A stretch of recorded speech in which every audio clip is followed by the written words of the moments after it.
Un jeune homme, Armen, dîne au restaurant avec sa petite amie. Un homme s'approche de leur table, ravi de rencontrer Armen.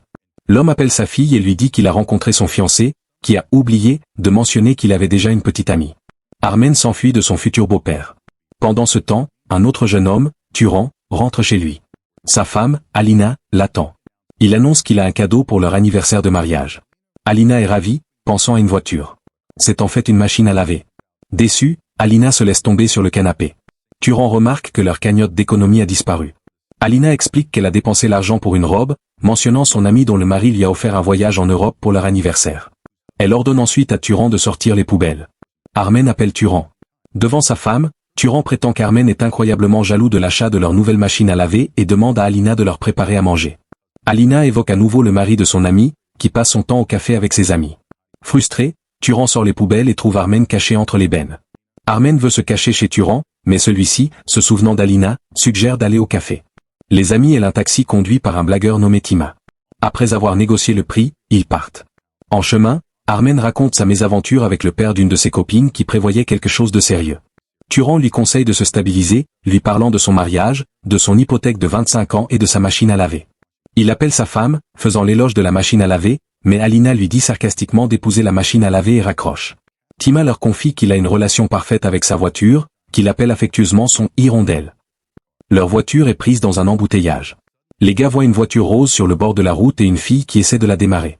Elle demande de l'aide, mais il refuse en se moquant de ses compétences de conduite. Ils reprennent la route jusqu'à ce qu'ils soient arrêtés par une patrouille. Il s'avère que le permis de conduire de Tima a expiré. L'officier ordonne de remorquer la voiture à la fourrière. Les gars se retrouvent sans transport et elle un autre taxi. La même voiture rose s'arrête. La conductrice, Sofia, admet qu'elle ne prend pas d'hommes d'habitude, mais qu'elle les a vus en difficulté. Turan se souvient de sa femme, et Armen avoue qu'ils ont entendu ce qu'Alina a dit, donc il est inutile d'idéaliser son mariage. Les gars concluent que tous leurs problèmes viennent des femmes. Tima plaisante en disant qu'il aurait pu régler les choses avec la policière. Armen rêve d'un monde sans frère ni père pour les filles. Turan pense au mari de l'ami de sa femme, qui semble toujours mieux que lui. Sofia, étonnée par leurs fantasmes, leur propose de les emmener dans un monde où seules les femmes existent. Ils arrivent à un bar. Sofia refuse l'argent et leur souhaite bonne chance. Tima part, tandis qu'Armen et Turan entrent dans le café et s'arrêtent, choqués.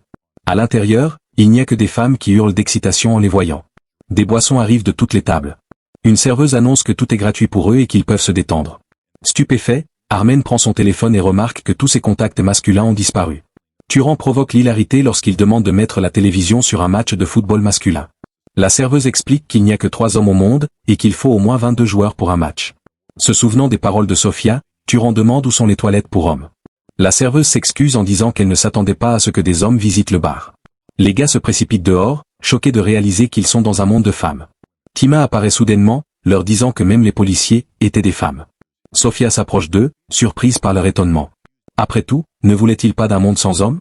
Ils passeront une journée entière au paradis, sans amis agaçants, mari, frère, père ou policier masculin, et ils sont désormais inscrits dans le livre rouge, une espèce de trésor national. Les règles, aucune preuve de ce monde de femmes ne doit être enregistrée. Sofia leur rend les clés de la voiture de Tima, qui se trouve à proximité. Dans ce monde, remorquer sa voiture est interdit, car il est le seul chauffeur de taxi masculin. Les amis se réjouissent. Turan se sent mal, incertain de la réaction d'Alina. Sofia le rassure en lui disant que dans leur monde, seule une seconde se sera écoulée. Armen suggère de profiter au maximum, car un tel bonheur ne se reproduira jamais. Les gars se précipitent vers la voiture et parcourent la ville, profitant de la tension. Tima commence à calculer les tarifs qu'il pourrait appliquer. Turan demande à rentrer chez lui, malgré les protestations d'Armen. Soudain, ils sont arrêtés par une policière qui traite les hommes de manière assez sévère. Elle ordonne à Tima de sortir de la voiture, mais dès qu'il s'exécute, elle l'embrasse et s'enfuit en s'excusant d'avoir abusé de sa position. Le trio se retrouve dans un club où ils font la fête, se prélassant dans l'attention. Une serveuse avec qui Armen avait flirté refuse de faire plus ample connaissance, ce qui blesse sa fierté. Lorsqu'il insiste, elle lui explique qu'il est trop arrogant et égocentrique, puis lui souhaite une bonne soirée. Turan se réjouit qu'il existe même dans ce monde des femmes comme elle. Un agent de sécurité demande à Tima de sortir, quelqu'un l'attend. Surpris, il sort et voit Olga, la policière. Il fait semblant de ne pas la connaître, se cache et rapporte aux autres que l'agent de la circulation l'a retrouvée. Turan soutient l'idée de quitter le club, désespéré de rentrer chez lui. Armen insiste pour qu'ils déposent leur ami marié et continuent la fête jusqu'au matin. Cependant, lorsque la serveuse apporte l'addition, elle est énorme. La règle du club est que si les hommes boivent et mangent gratuitement, ils doivent payer pour les commandes des femmes. Armen suggère de rester jusqu'au matin, lorsque leurs 24 heures seront écoulées. Mais à ce moment-là, ils voient des hommes tout autour d'eux. Horrifiés, les trois se précipitent dehors, où Sophia les attend. Elle révèle la condition principale de leur visite. Pendant ces 24 heures, les hommes ne peuvent refuser aucune demande des femmes. Sinon, ils seront piégés à jamais dans un monde habité uniquement par des hommes. Ils avaient droit à une seule erreur, et ils l'ont déjà utilisée. Les gars vident leurs poches, rassemblant juste assez d'argent pour payer leur soirée. Tima voit alors Olga près de sa voiture. Elle l'invite à faire un tour en ville, et il ne peut refuser. Le matin, ils se séparent.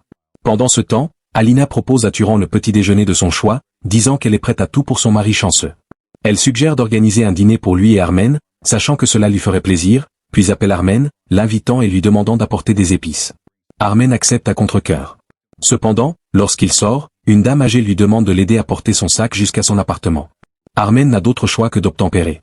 Au même moment, Tima entend une publicité radio invitant les gens à une foire et l'éteint, car l'annonceur est une femme. Soudain, il remarque que les femmes autour de lui commencent à se transformer en hommes. Il réalise avec horreur qu'il doit se conformer à chaque demande. Armen fait le thé, la lessive et passe la serpillière pour la vieille dame. Turan, quant à lui, déguste un délicieux repas préparé par Alina. Il commence à inventer des tâches ludiques, et sa femme lui apporte volontiers des chaussons, range l'appartement et fait même semblant d'être un chiot. Cependant, lorsqu'il essaie de la photographier, son téléphone s'éteint. Alina prend son mécontentement personnellement et se fâche. Turan console sa femme, lui demandant de ne plus rien demander pour le reste de la journée. Elle accepte, mais suggère immédiatement de sortir, car il ne quitte jamais la maison. Il n'a pas d'autre choix que d'accepter. À ce moment-là, Armen finit de passer la serpillière. Voyant que la vieille femme s'est endormie, il s'échappe, se cachant dans un parc. Une fille, une peintre, l'appelle et lui demande de l'aider à déplacer son chevalet. À sa surprise, il reconnaît la serveuse peu amicale du bar. Elle sourit, expliquant qu'elle détestait son travail là-bas, mais que c'est sa passion. Elle se présente sous le nom de Diana. Pendant ce temps, Tima recroise Olga sur la route. Il s'éloigne en suivant son GPS, mais Olga le poursuit, exigeant qu'il s'arrête. Chaque fois qu'il s'arrête, la voix féminine du GPS l'incite à continuer de conduire. La poursuite se poursuit jusqu'à ce qu'Olga le rattrape, lui ordonne de s'arrêter et exige qu'il la suive au poste. Turan et Alina se détendent dans un café. Turan calcule immédiatement combien il aurait dû payer pour toutes les femmes présentes. Au café, les hommes calculent mentalement les coûts. Une dispute éclate lorsque le couple, Turan et Alina, prend une table réservée. Alina suggère de partir, et Turan accepte avec empressement. Pendant ce temps, Armen se promène avec Diana. Un groupe de filles lui demande de récupérer leur cerf-volant coincé dans un arbre. En grimpant, il récupère le jouet mais tombe. Diana l'emmène dans un café. Ils se détendent, parlent et semblent tomber amoureux. Soudain, Diana commence à vaciller. Armen se souvient des épices. S'excusant, il s'enfuit, promettant à Diana qu'il la retrouvera. Au même moment, Olga emmène Tima à l'hôtel. Armen reçoit une offre promotionnelle et est forcé d'aller dans un salon de beauté où il subit divers traitements, y compris l'épilation à la cire. Turan emmène sa femme dans un endroit mémorable du parc et lui offre des rouleaux de saucisses, comme lors de leur premier rendez-vous. Tima, incapable d'échapper à Olga, se cache dans une salle de bain. Il met le feu à une serviette, déclenchant le système d'extinction et forçant l'évacuation. Armen appelle Alina pour lui dire qu'il a acheté les épices, mais elle lui dit de venir une autre fois. Heureux d'avoir satisfait sa demande, il se dépêche de retrouver Diana. Malheureusement, il rencontre à nouveau la vieille dame, qui lui demande un massage. Armen obtempère à contre-cœur. À cet instant, Diana entre dans l'appartement. Elle est la petite fille de la vieille dame.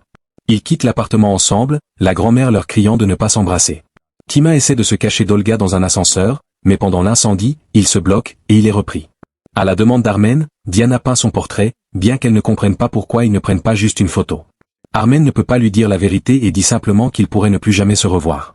Blessée, Diana se fâche, surtout quand Armen refuse de l'embrasser à cause de la demande de la grand-mère. Elle lui suggère sarcastiquement de sauter du toit. Armen se tient au bord et lui demande de l'arrêter, mais Diana reste silencieuse. Soudain, une petite fille crie d'en bas, le suppliant de ne pas sauter, disant qu'elle a appris sa leçon sur les 3 hommes dans le monde. Armen accepte volontiers et explique à Diana que cela fait partie des règles du jeu. Elle n'entend que le mot « jeu », se sent insultée et s'en va. Armen emporte le portrait inachevé. Les gars se retrouvent et discutent de leur journée. Sophia arrive. Elle explique que seuls ceux qui étaient dans sa voiture peuvent retourner dans leur monde.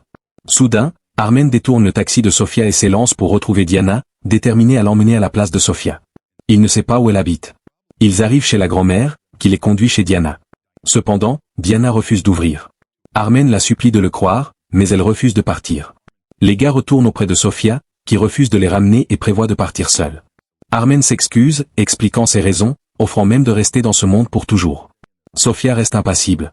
Ce n'est que lorsque les gars se repentent pleinement qu'elle accepte de les ramener. Le taxi traverse la ville À un moment donné, il retourne dans le monde normal. Les gars remercient Sofia, mais elle fait semblant de ne pas comprendre de quoi il parle. Ils répondent ensuite à la demande d'une autre conductrice de taxi de les aider à pousser sa voiture. Turan achète des fleurs pour sa femme et rentre chez lui, tandis que Tima fait un câlin à une agente de la circulation. Armen commence à chercher Sofia dans tous les endroits qu'ils ont visités dans son monde, sans succès. Plus tard, Turan vend la machine à laver et emmène sa femme au parc.